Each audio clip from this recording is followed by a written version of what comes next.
রাজধানীর বাংলাদেশ চীনমৈত্রী সম্মেলন কেন্দ্রে আয়োজিত নাগরিক ইশতেহার ২০২৬ জাতীয় নির্বাচন ও রূপান্তরের প্রত্যাশা শীর্ষক সংলাপে উঠে আসে কিভাবে একটি অর্থবহ নির্বাচনের মাধ্যমে নাগরিক আকাঙ্ক্ষার প্রতিফলন ঘটানো যায়। এই ইশতেহার প্রণয়নে বিভাগীয় ৮টি অঞ্চলের পাশাপাশি ১৫টি যুব কর্মশালায় অংশ নেন ৩৫ জেলার প্রায় ১৫০০ মানুষ। সংলাপের প্রশ্ন ওঠে, নির্বাচন হলেই কি সব ঠিক হয়ে যাবে? নিরাপত্তা, জবাবদিহি, স্বচ্ছতা ও নারীর অধিকার এই গণদাবির পাশাপাশি আলোচনায় আসে ক্ষুদ্র নৃগোষ্ঠীর স্বীকৃতি, তথ্য নিরাপত্তা এবং জুলাই অভ্যুত্থানের পর শুরু হওয়া সংস্কার আলোচনার ভবিষ্যৎ।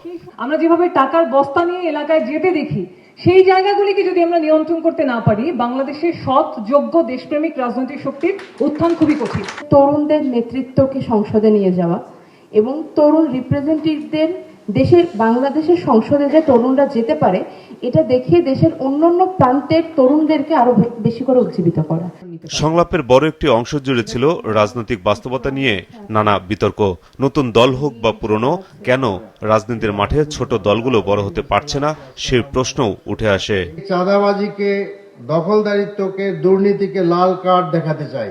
নিরপেক্ষতাটা এনশোর করা এবং জবাবদিহিতা এনশোর করার কাঠামো বিদ্যমান ব্যবস্থায় খুবই দুর্বল। আমরা যে কমিটমেন্ট করেছিলাম একটা নতুন রাজনৈতিক বন্দোবস্ত নিয়ে আমরা দাঁড়াবো, বর্তমান এই নির্বাচনের ডামাডোলে আমরা সেটা দাঁড়াতে পারি নাই। নির্বাচনী ইশতেহার ঘিরে বড় বড় প্রতিশ্রুতি শোনা গেলেও বাস্তবায়নের ক্ষেত্রে রাজনৈতিক দলগুলোর বিশ্বাসযোগ্যতা নিয়ে প্রশ্ন তোলেন বিএনপির স্থায়ী কমিটির সদস্য আমির খসরু মাহমুদ চৌধুরী।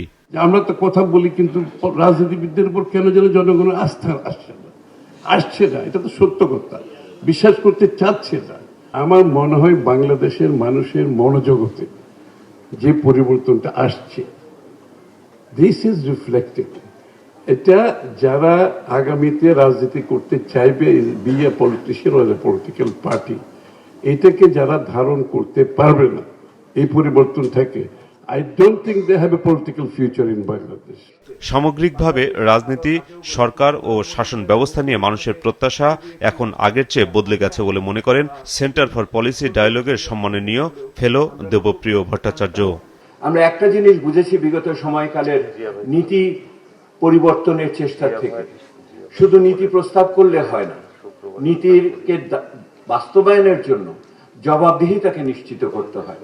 ধারাবাহিকভাবে নাগরিকের কণ্ঠস্বরকে ওই উঁচুতলার কাছে পৌঁছাতে হয়, সেটা রাজনীতিবিদ হোক কি সেটা আমলাতন্ত্র হোক বা ক্ষমতার অন্য কোনো গোষ্ঠী হোক না কেন। আমরা সেই জবাবদিহিতার কাঠামোকে আগামী দিনে আরো জোরদার করব। নির্বাচনের মাধ্যমে রাজনৈতিক ক্ষমতা বদলের পাশাপাশি রাষ্ট্র ও শাসন ব্যবস্থার গুণগত পরিবর্তনের প্রত্যাশাই এখন নাগরিকদের মূল দাবি। এই দাবিকে সামনে রেখে আগামী 15ই জানুয়ারি নতুন কর্মসূচি ঘোষণার কথা জানিয়েছে নাগরিক প্ল্যাটফর্ম। মাহমুদুল হাসান, মাছরাঙা সংবাদ, ঢাকা।